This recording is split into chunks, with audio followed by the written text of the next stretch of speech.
Welcome to जिज्ञासु online class. आज मैं स्टार्ट करने जा रहा हूँ बेटा एक 11th क्लास का चैप्टर 3 पीरियोडिक क्लासिफिकेशन। उसका एक टॉपिक में बच्चों को प्रॉब्लम आती है आयनाइजेशन एंथैल्पी। ठीक है, now I will start ionization enthalpy. Ionization enthalpy या इसी को कहते हैं आयनाइजेशन एनर्जी और आयनाइजेशन एनर्जी, दोनों एक ही चीज है। आयनाइजेशन एंथैल्पी और ionization energy. Right down the energy which is required, the energy which is required, the energy which is required to remove, an electron from outermost orbital configuration,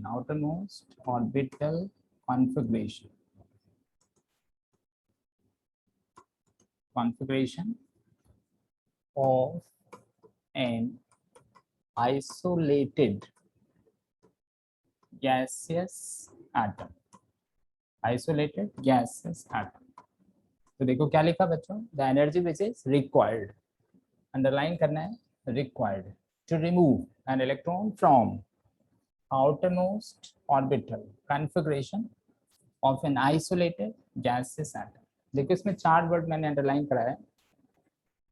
the energy which is required, आपको सबसे पहला point याद रखना है, required to remove an electron from outermost orbital, मतलब कहां से electron remove करना है, सबसे लास्ट सेल से क्यों निकालते हैं, क्योंकि फोर्स ऑफ अट्रैक्शन कम हो जाता है। आइसोलेटेड सेपरेट अलग, गैसेस एटम क्योंकि इंटरमॉलिक्यूलर फोर्स ऑफ अट्रैक्शन कम होता है। फॉर एग्जांपल जैसे मान लो हमने कोई मेटल लिया और यहाँ से एक इलेक्ट्रॉन को रिमूव किया, एक इलेक्ट्रॉन को,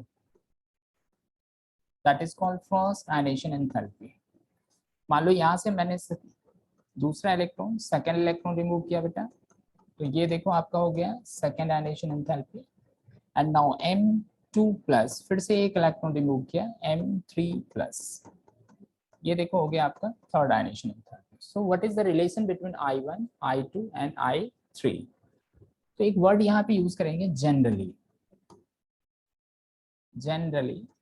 I3 is greater than I2 greater than I1। आपको देखो वर्ड मैंने यूज किया जनरली का मतलब होता है it is always not correct. कभी कभी ऐसा भी केसेस आएंगे जहाँ पे इसको वायलेट करेगा, तो कहाँ पे वायलेट करेगा अभी हम लोग आगे सीखेंगे, but why I3 is greater than I2 is greater than I1।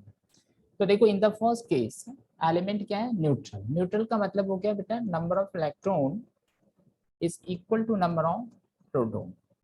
M plus का मतलब हो गया number of electron is less than number of proton. इसका मतलब हुआ कि अगर इलेक्ट्रॉन कम है प्रोटॉन ज्यादा है। जैसे एक एग्जांपल आपको यहाँ पे मैं छोटा सा दिखा देता हूँ। जैसे सपोज करो कि आपके पास यहाँ पे प्रोटॉन है 17 एंड यहाँ पे देखो मैंने दिखाया number of electron is less than number of proton.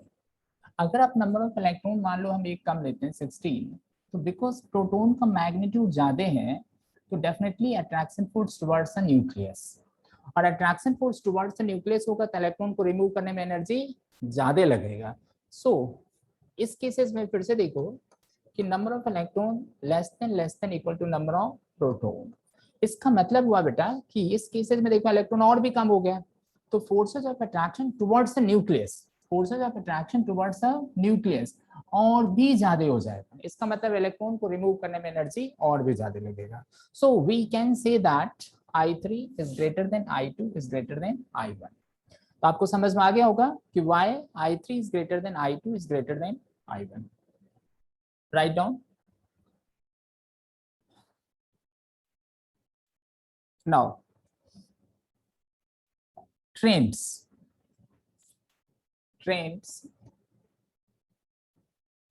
क्या इसी को बोलते हैं वेरिएशंस। तो वेरिएशंस का मतलब हुआ कि अगर आप लेफ्ट टू राइट जाते हैं तो आयनेशन एंथैल्पी आपका इंक्रीज करता है, और टॉप टू बॉटम जाते हैं तो आयनेशन एंथैल्पी डिक्रीज करता है। लेफ्ट टू राइट का मतलब पीरियड की बात हो रही है, मतलब पीरियड में आयनेशन एंथैल्पी इंक्रीज करता है, और टॉप टू बॉटम का मतलब ग्रुप हुआ, ग्रुप में आयनेशन एंथैल्पी डिक्रीज करता है। तो ट्रेंड्स ट्रेंड्स आपको ध्यान रखना है।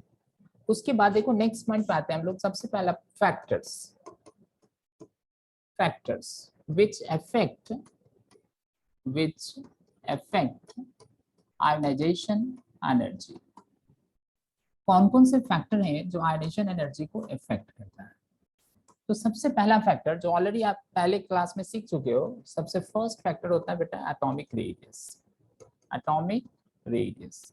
अब आपको देखो एटॉमिक रेडियस का मतलब पता है कि न्यूक्लियस से डिस्टेंस बढ़ते, जैसे जैसे न्यूक्लियस से डिस्टेंस बढ़ेगा तो डेफिनेटली अट्रैक्शन फोर्स कम होगा, इलेक्ट्रॉन को रिमूव करने में एनर्जी कम लगेगा। सो हम ऐसा लिख सकते हैं कि atomic radius is inversely proportional to ionization enthalpy. मतलब एटॉमिक रेडियस जितना बड़ा होगा आयनेशन एंथैल्पी उतना कम होगा, बट इसके कई सारे एक्सेप्शंस होते हैं। So second factor is more important. ये पहला फैक्टर था। नाउ सेकंड फैक्टर जो बहुत इंपॉर्टेंट होता है, half filled and completely filled orbital.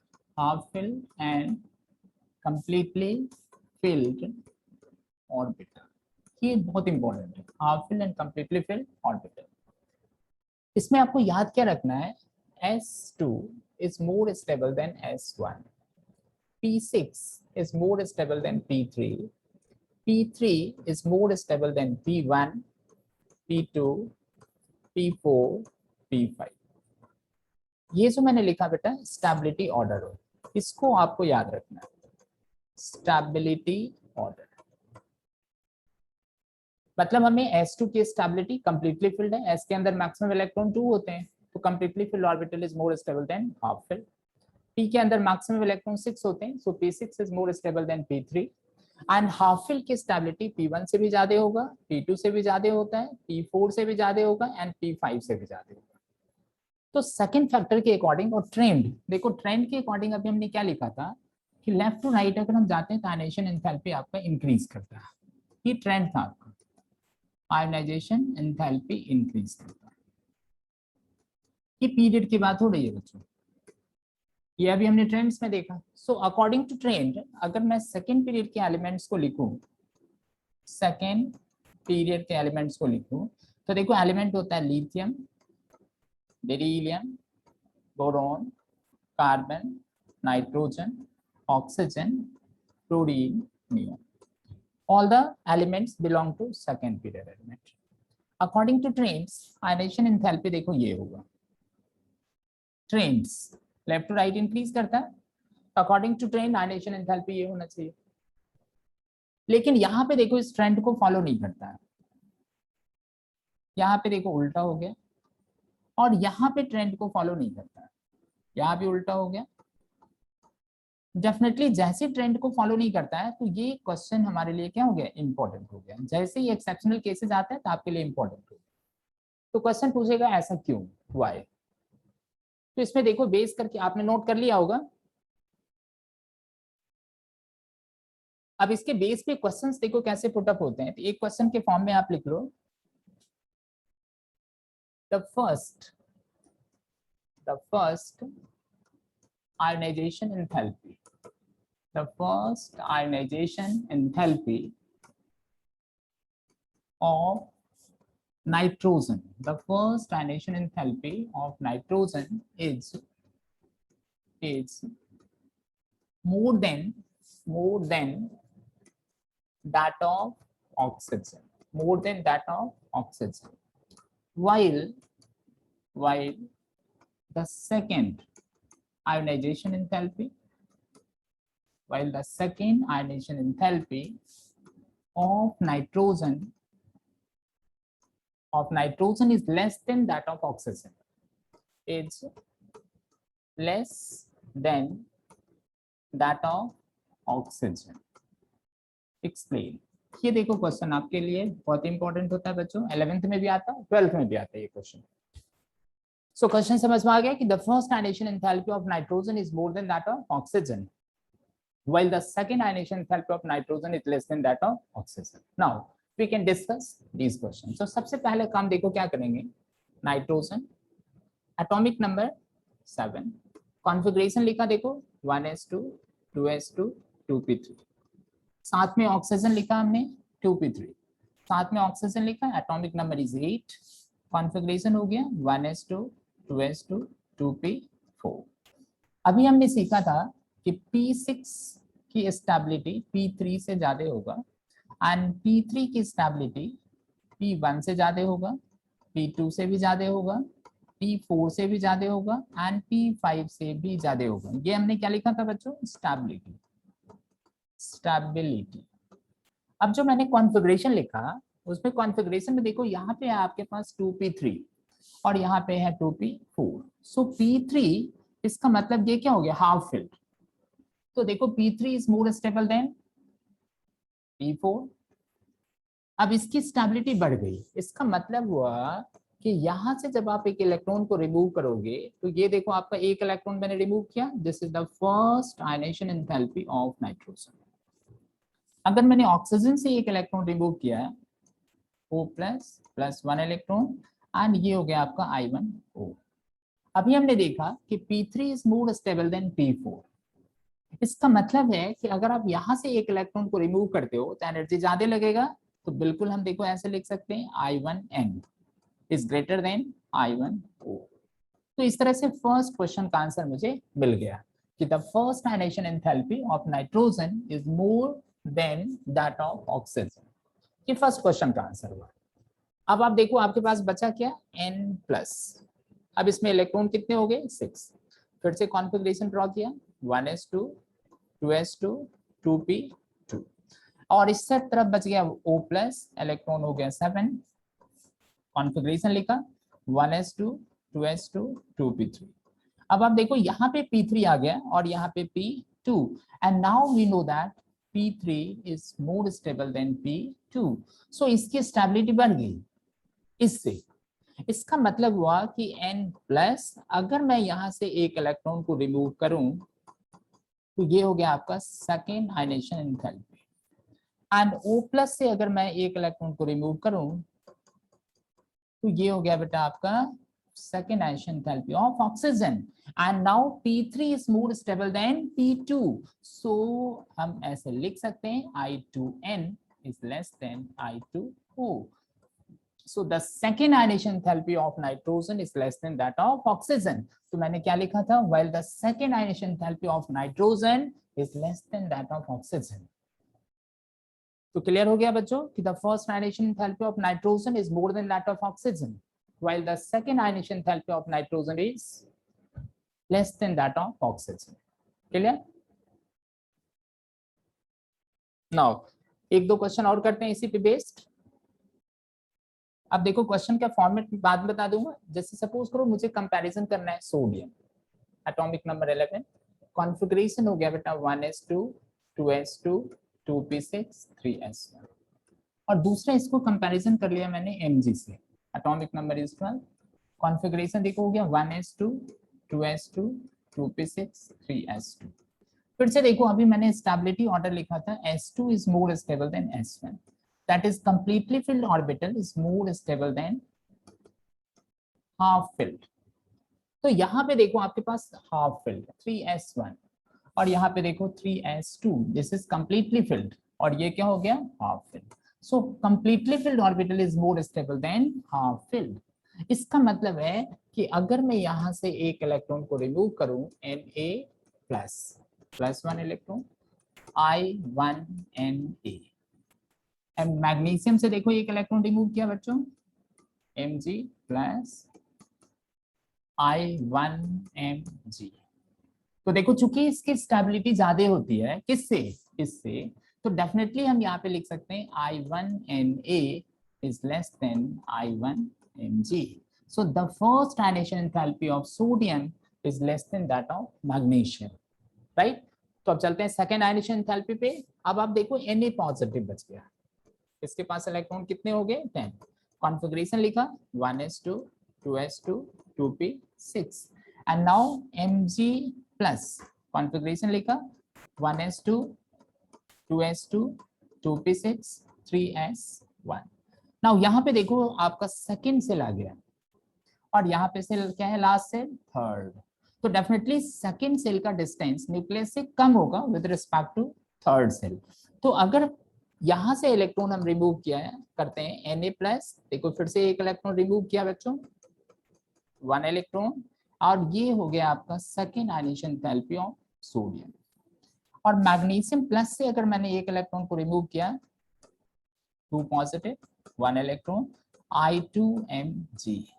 तो देखो क्या हुआ, यहाँ पे देखो ये थर्ड सेल है और यहाँ पे क्या है सेकंड सेल। तो डेफिनेटली सेकंड सेल की जो डिस्टेंस होगा न्यूक्लियस से क्या हो गया, कम हो गया, और थर्ड सेल का डिस्टेंस न्यूक्लियस से क्या हो गया, बढ़ गया। डिस्टेंस बढ़ा इसका मतलब क्या हो गया, अट्रैक्शन फोर्स कम हो गया, तो इलेक्ट्रॉन को रिमूव करने में एनर्जी कम लगेगा। So I2Na is greater than I2Mg। तो क्वेश्चन देखो बच्चों क्या पुटअप होगा, the first ionization enthalpy of sodium is less than that of magnesium, while the second ionization enthalpy of sodium is greater than that of magnesium. Explain। तो आपका ये explanation हो गया, right? एक और क्वेश्चन करते हैं। Sodium atomic number is 11, configuration देखो मैंने लिखा 1s2 2s2 2p6 3s1। अब अगर मैंने यहां से एक इलेक्ट्रॉन को रिमूव किया तो कहां से रिमूव होगा, electron outer most shell 3s, इसको कहेंगे I1Na। अब देखो हमारे पास बचा क्या, Na+, इलेक्ट्रॉन कितने हो गए 10, कॉन्फ़िगरेशन लिखा 1s2 2s2 2p6। अब जो इलेक्ट्रॉन रिमूव करेंगे देखो सेकेंड सेल से, सेकेंड सेल में भी आपको एक पॉइंट याद होगी कि if orbit number is same then s orbital is nearer to the nucleus। इसका मतलब है कि यहाँ पे देखो आपके पास 2s है 2p है, तो यहाँ से अगर हम इलेक्ट्रॉन रिमूव करेंगे तो कहाँ से होगा, p से। सो अगर मैंने Na+ से एक इलेक्ट्रॉन रिमूव कर दिया, Na2 पॉजिटिव प्लस 1 इलेक्ट्रॉन, ये देखो क्या हो गया आपका second ionization enthalpy of sodium. अब हमारे पास Na2+ इलेक्ट्रॉन देखो डेफिनेटली 9 बच गए, और कॉन्फ़िगरेशन आपको समझ में आ गया 2p5। अब अगर यहां से मैंने एक इलेक्ट्रॉन को रिमूव किया Na3 पॉजिटिव प्लस 1 इलेक्ट्रॉन, ये हो गया बेटा आपका I3Na। अब देखो यहाँ पे first ionization enthalpy of sodium, second ionization enthalpy of sodium and third ionization enthalpy of sodium. तो क्या आप इसको कोरिलेट कर सकते हो, डेफिनेटली। कैसे करेंगे, तो देखो I1, ध्यान देना बच्चों, I1Na is less then I2Na। पहले तो आपको ये समझना है, यहाँ पे देखो थर्ड सेल से इलेक्ट्रॉन रिमूव हुआ और यहाँ पे सेकंड सेल से, तो इसका न्यूक्लियस से डिस्टेंस बढ़ गया, तो अट्रैक्शन फोर्स क्या हो गया, कम हो गया। जैसे अट्रैक्शन फोर्स कम हुआ तो इलेक्ट्रॉन को रिमूव करेंगे तो एनर्जी क्या होगा, कम लगेगा।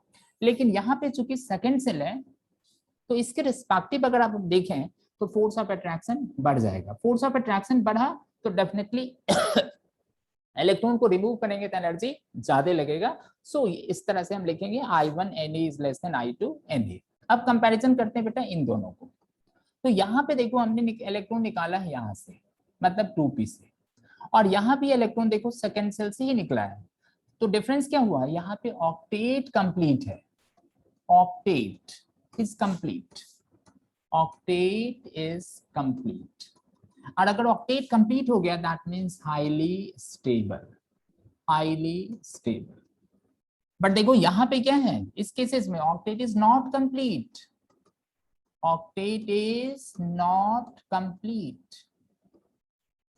इसका मतलब हुआ कि इसकी स्टेबिलिटी इससे क्या हो गया, ज्यादा हो गया। तो देखो I2Na is greater then I3Na।